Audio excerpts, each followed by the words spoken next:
안녕하세요. 여러분의 전도사입니다. 요한이 목격한 예수, 요한복음의 7가지 표적 두 번째 시간입니다. 우리는 이 시리즈를 시작하기에 앞서 표적이란 말이 어떤 뜻인지 확인했습니다. 표적은 그저 신기한 일이 아니라 나타내려는 의미가 담긴 기적, 이렇게 배웠죠.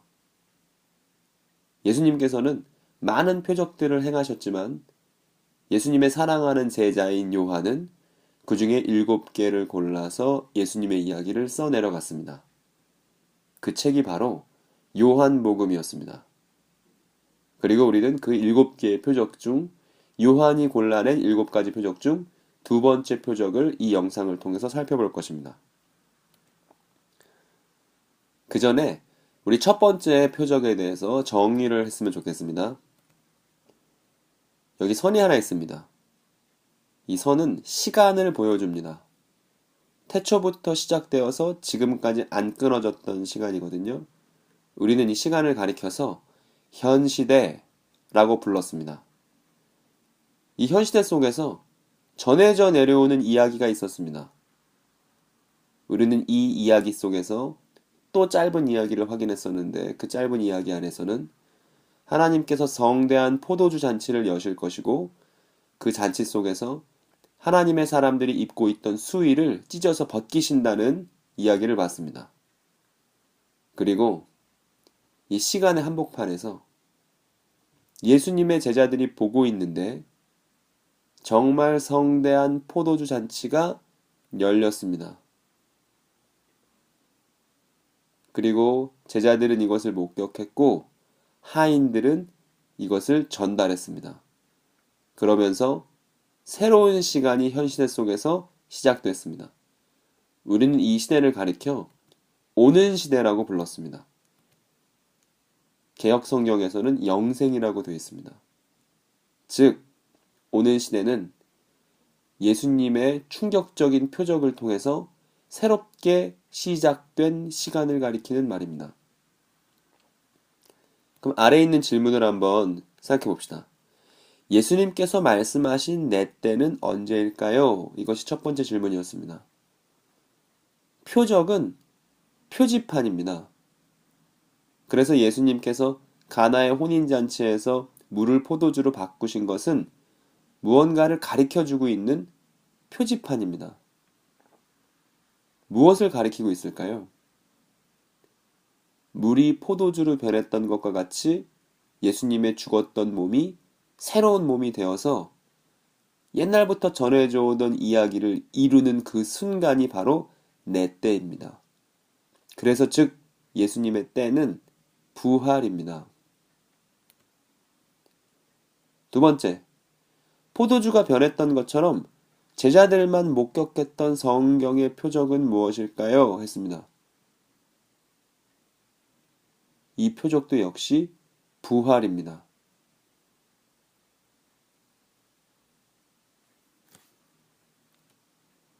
세 번째, 우리는 이 이야기에서 누구에 해당할까요?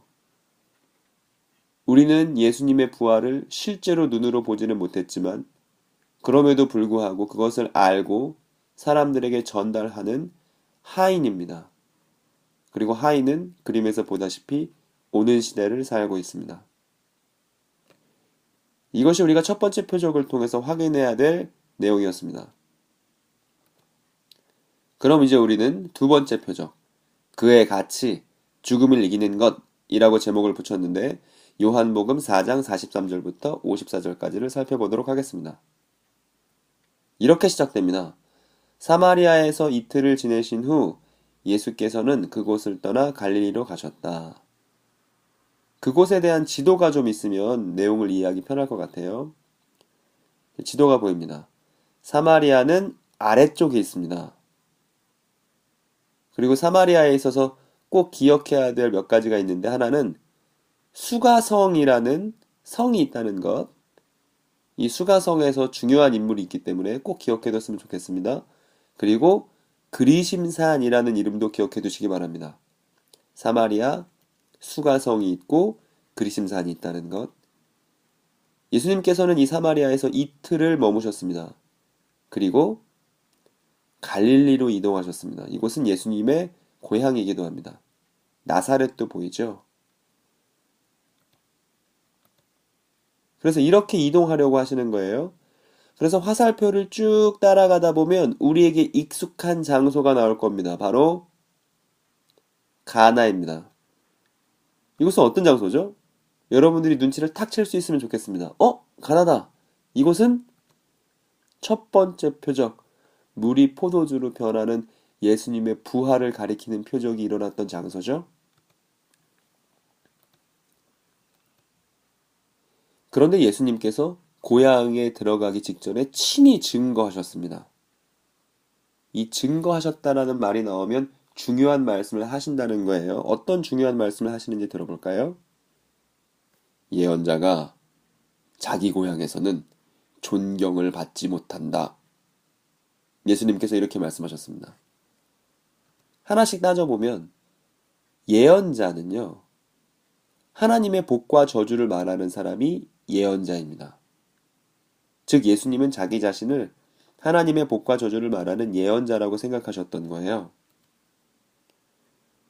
그리고 존경은 이 성경에서 쓴 이 존경이라는 말은 가치를 알아주다 라는 말로 쓰였습니다.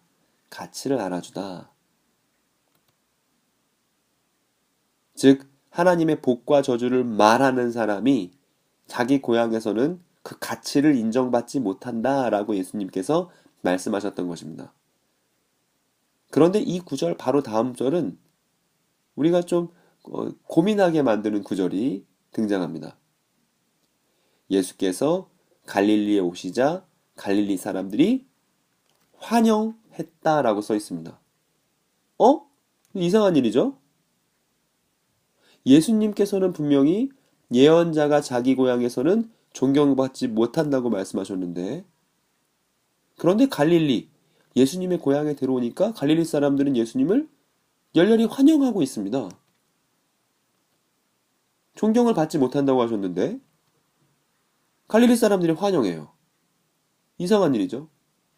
그럼 분명히 존경하는 것과 환영하는 것은 다른 의미일 겁니다. 그죠? 이 그림이 여러분 기억나세요?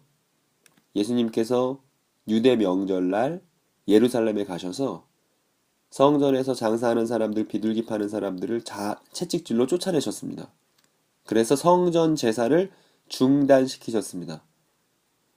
이 내용이 궁금하면 유튜브에서 성전에서 있었던 일이라고 검색하면 우리가 예전에 공부했던 내용을 확인해 볼 수 있을 겁니다. 예수님께서 이 일을 예루살렘에서 하셨는데요. 예수님께서 이렇게 하신 것을 그 자리에 있었던 사람들이 봤습니다. 그리고 생각했죠. 와, 대단한 분인가 보다. 정말 힘이 강력한 분인가 보다. 용기가 있으신 분인가 보다. 대단한 분인가 보다. 이렇게 생각했습니다.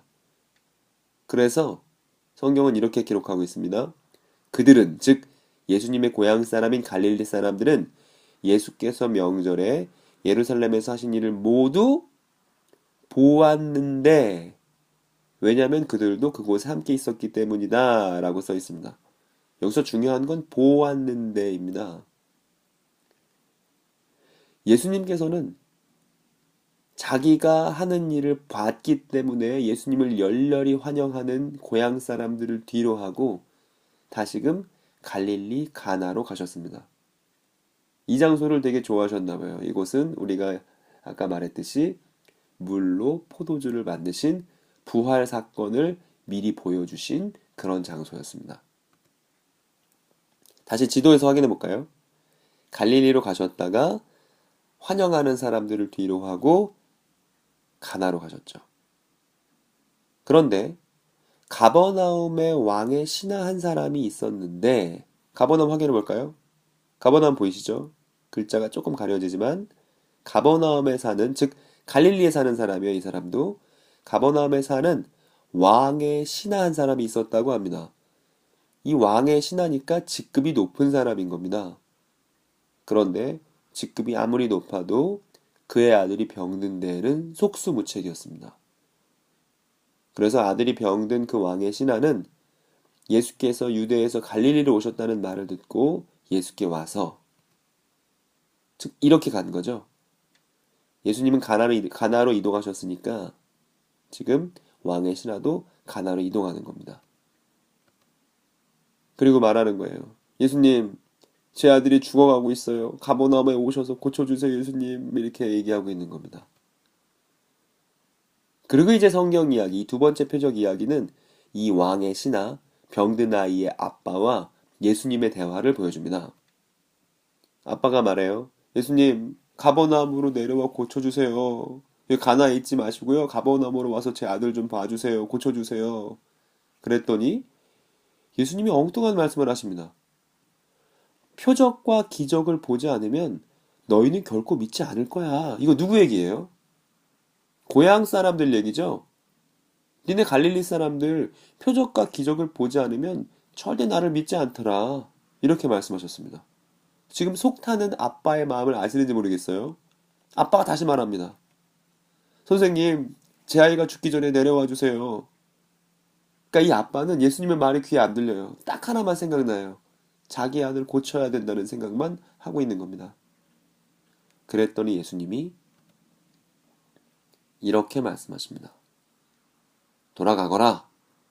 네 아들이 살 거야. 그리고 이 한마디 말을 듣고 이 왕의 신하는 정말 돌아가요. 그는 예수께서 자기에게 하신 말씀을 믿고 떠나갔다. 예수님 만나려고 가버나움에서 가나까지 열심히 왔던 이 왕의 신하는 예수님의 그 한마디 말이 떨어지자 그 말을 믿고 집으로 돌아갑니다.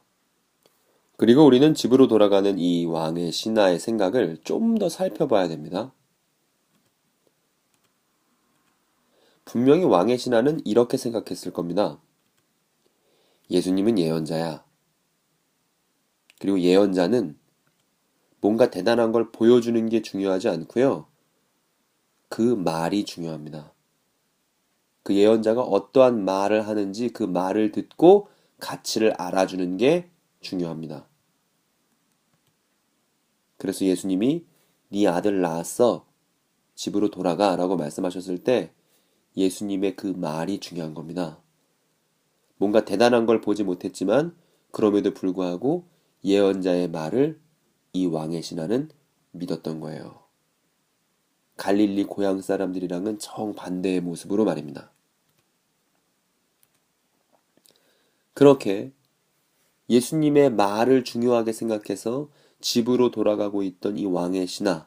그런데 멀리서 누군가 달려오는 게 보입니다. 그리고 달려오는 사람이 소리칩니다. 주님! 도련님의 병이 나았어요! 이렇게 말하는 걸 보니까 저 달려오는 사람은 이 왕의 신하의 집에서 일하고 있는 종인가 봐요. 그런데 여기서 특이한 장면이 나옵니다. 도련님의 병이 나았다고 기쁘게 소리치고 있는 이 종에게 왕의 신하는 기쁨으로 화답하기 전에 질문부터 합니다. 그래? 몇 시부터 열 떨어졌어? 몇 시부터 괜찮아졌어? 이렇게 묻습니다. 왜 그런 걸까요? 왕의 신하는 예수님께서 돌아가, 네 아들 낳을 거야 라고 말했을 때 믿고 몸을 돌리긴 했지만 그래도 주저주저 했던 것 같아요. 아, 그거 아니면 어떡하지? 예수님 말씀이 거짓말로 탄로나면 어떡하지? 어떡하지 하면서 조심조심 발을 내디뎠을 것 같습니다. 그래서 종을 만났을 때 아들이 낳았다는 그 소식을 전해주는 종을 만났을 때 이 아빠는 확인해보고 싶었던 거예요. 정말 예수님 말 때문에 자기 아들 병이 낫는지 안 낫는지. 그래서 이 둘의 대화가 이어집니다. 종이 대답하죠. 어제 오후 1시부터예요. 그때부터 열 내렸어요. 이렇게 종이 보고했습니다. 그래서 그때서야 아버지는 예수께서 아들이 살 거야 라고 말씀하신 바로 그 순간에 자기 아들이 낳았다는 사실을 알게 됐습니다. 그리고 그도 믿었고 그의 식구들도 전부 예수님의 말이 힘이 있다는 사실을 믿게 됐습니다. 이렇게 두 번째 표적은 끝이 납니다. 이것은 예수께서 유대를 떠나 갈릴리에서 행하신 두 번째 표적이다. 이 그림 기억나세요? 7개의 기둥으로 이루어진 집 요한복음입니다. 그 중에서 우리는 두 번째 표적, 두 번째 기둥에 대해서 지금 살펴본 겁니다. 이제 생각해 볼 차례입니다. 이야기를 들었으면 꼭 생각을 해봐야 합니다. 첫 번째, 예수님은 자신을 누구라 생각하셨나요? 아주 중요한 질문이죠. 예수님은 자신을 누구라 생각하셨을까요? 두 번째, 갈릴리 사람들은 예수님을 왜 환영했을까요? 존경하진 않았지만 환영을 했거든요. 왜 그랬을까요? 세 번째, 예수님을 존경한다는 건 무슨 뜻이었나요? 병든 아이의 아버지를 생각해 보세요. 오늘 이야기에서 예수님을 존경했던 사람은 딱 한 사람뿐입니다. 그 왕의 신하, 병든 아이 때문에 예수님을 찾아왔던 바로 그 사람만 예수님을 존경하고 있거든요. 네 번째, 아버지는 표적을 보게 되었나요? 못 보게 되었나요? 만약에 표적을 아버지가 보게 되었다면 어떻게 볼 수 있었나요? 이게 좀 어려운 질문입니다. 좀 질문을 다시 고치면 말을 믿는 게 먼저인가요? 표적을 보는 게 먼저인가요? 이렇게 했으면 좋겠습니다. 예언자의 예수님의 말을 믿는 게 먼저인가요? 아니면 표적을 보는 게 먼저인가요? 잘 생각해 보시고 답해 보세요.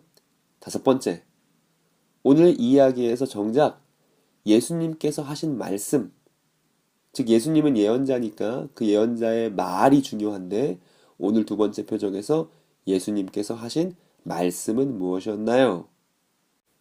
그리고 우리 고학년 친구들, 4, 5, 6학년 친구들은 요한복음 20장 29절도 찾아봐서 그 구절과 연결시켜서 한번 생각해 보세요. 하나님께서 여러분들이 잘 생각할 수 있도록 도와주실 겁니다. 이렇게 이상 5가지가 이번 주에 여러분들이 생각해 봐야 할 질문들이에요. 그리고 오늘 영상은 여기까지입니다. 요한이 목격한 예수, 요한복음의 7가지 표적, 두 번째 표적을 살펴봤고요. 우리는 돌아오는 주에 세 번째 표적을 가지고 이야기하도록 하겠습니다. 여러분 들어주셔서 감사합니다.